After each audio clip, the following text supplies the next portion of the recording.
also said, what we got to do is some of us got to pray for crop failure. Because there's things that you honestly planted that you thought didn't mean nothing. And they looking for a day of harvest. And you ain't going to like the way it show up. See, you know why? Because it wants to show up so that that God part of you never shows up.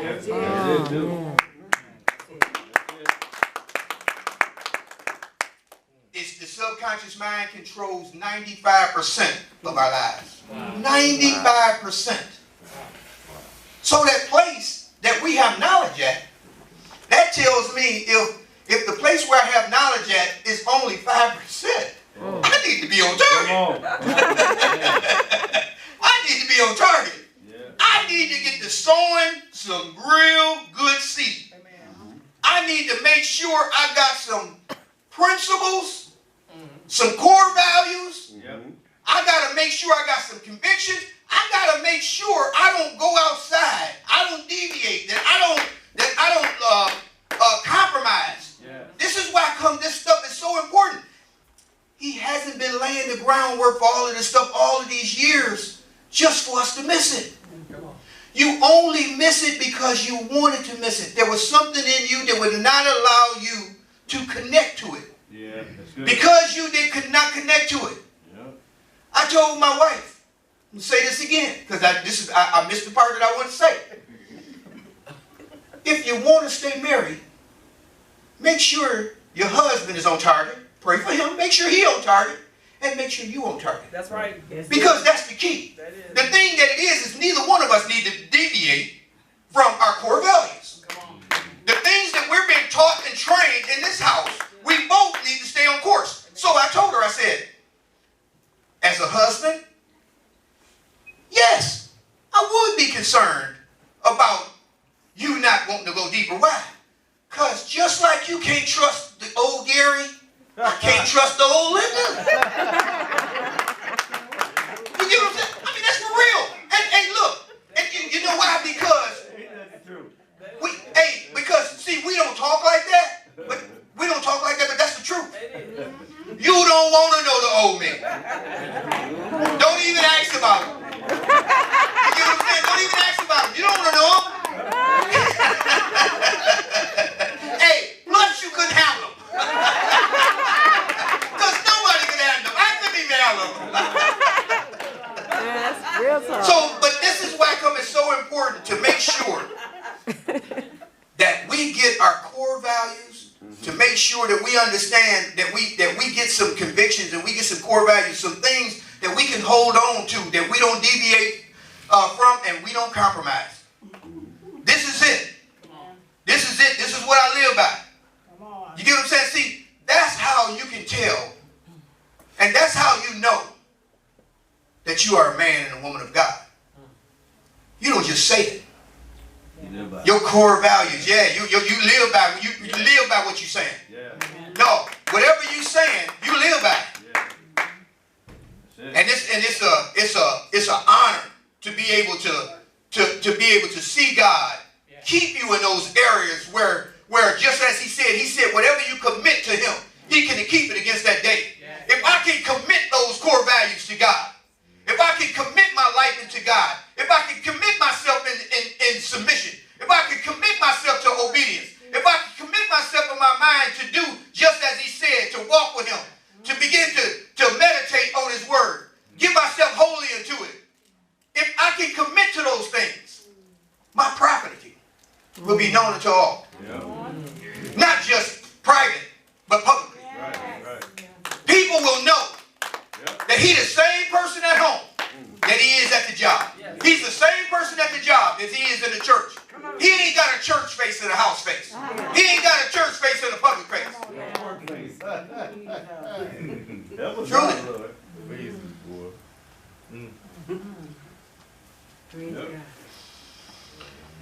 Romans 12 says it like this. 12 and 2 says this. And be not conformed to this world, but be ye transformed by the renewing of your mind, that you might prove what is good, acceptable, and the perfect will of God. See, that's why come you don't want to be you want to be transformed. You don't want to allow your subconscious to rule you.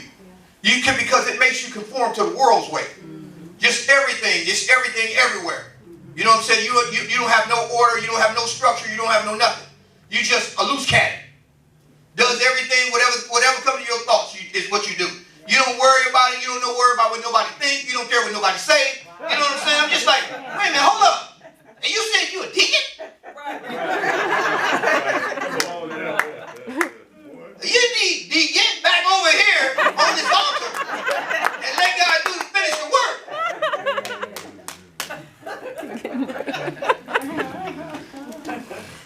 And just to remind you, I'm making light of it, but we all have struggles. Right. Yes. But you know, the person that gets delivered is the person that submits them and walk in obedience. Yes. See, you don't get delivered from them because you say the word. See, because just saying the word just meant you just said the word. Mm-hmm. But what about your submission to what you heard? Yeah. What about your submission to what you said? If God is a searcher of the heart, if he searched the deep things, don't you think he knows what's in that little rusty dusty thing right there? Don't you know what he knows the thoughts? He said he knows the very hairs on your head. He knows the very thoughts from afar. Yes, yes. He knows the very thing you're thinking. You know, now you just had a thought, but he knows what you think towards what you thought. Yeah. You know what I'm saying? So he already passed you already. and see, this is something you got to recognize. You got to recognize he already knows the thoughts you think. Yes. Yeah. But he said the thoughts he thinks are thoughts of peace and not thoughts of evil to bring you to an expected end. Yeah. He has an expected end for us. This is not a joke. This ain't no. Look, I'm gonna tell you something. This ain't no toy. This ain't no game. God is real. He's living, breathing right in you. But he's looking for a place to express himself. That's it, man. Let him out. Let him out. Yeah. I was just saying. Finally, brethren. Philippians 4:8 says, finally, brethren, whatsoever things are true, whatsoever things are honest, whatsoever things are just, whatsoever things are pure, whatsoever things are lovely, whatsoever things are good, of a good report, think and of good virtue. Think on these things. See, you gotta think on the good things. So when your mind is flooded with a whole bunch of things, you know what? I wonder why come she said that to me. I wonder, see, you got to remember where it's coming from. Yeah. God ain't telling you to check nobody godly. Come on. Y'all got to be for real. Oh, I'm a checker in holiness. Really? It ain't nothing holy about checking nobody. You know what I'm saying? No. What I will do is I will go to her and can talk to her to find out what's wrong. Right. Because why? I want to make sure that there's no problems between me and her. Amen. I want to make sure that there's no problems between me and him. Yes. See, so in all of that get understanding. If you're going to get something that just came to that crazy head of yours, then why don't you take it to that person and make sure you get the right thing? Don't just let a thought come to your head. Say that. Psalms 119 says, the blessed are those that keep his testimonies, that seek him with the whole heart. The Bible uses the mind to refer to conscious thoughts, the place where we reason, plan, organize, focus, concentrate, exercise, self-restraint, and worship. Yeah. So, now think about it. Now, I just mentioned all of those, but yet I only told you that we only live about 5% of that. Right. Oh, that's good. That's scary. That's what I'm saying. Yeah. Hey, look, it was scary for me. But I'm glad you have knowledge of it. Because you know what it does?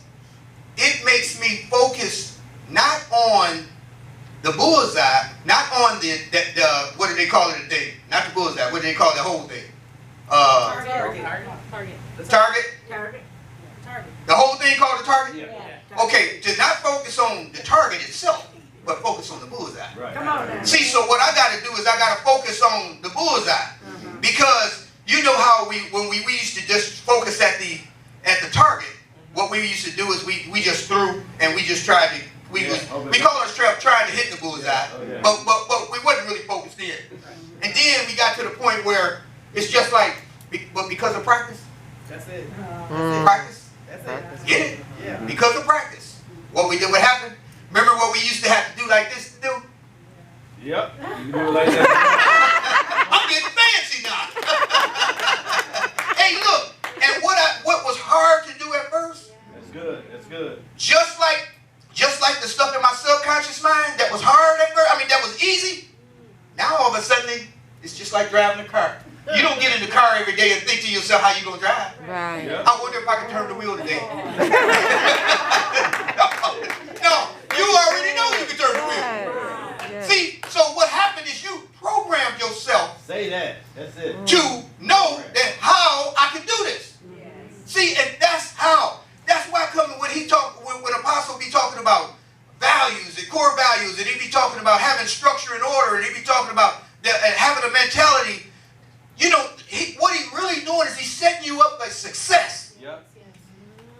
But what we doing is what we keep doing is we keep looking at this, and this is something that you gotta get away from. You gotta stop thinking to yourself, "This is a puzzle. This is not a puzzle." I told my wife, "He is not my friend. Don't tell me that. He's not my friend. No, he's not. He's not my friend. That's not the way it works. He's my father. He's my father. He is a mentor to me." I said, "A friend may let you do things you ain't got no business doing. My father will never accept that." I said, "Don't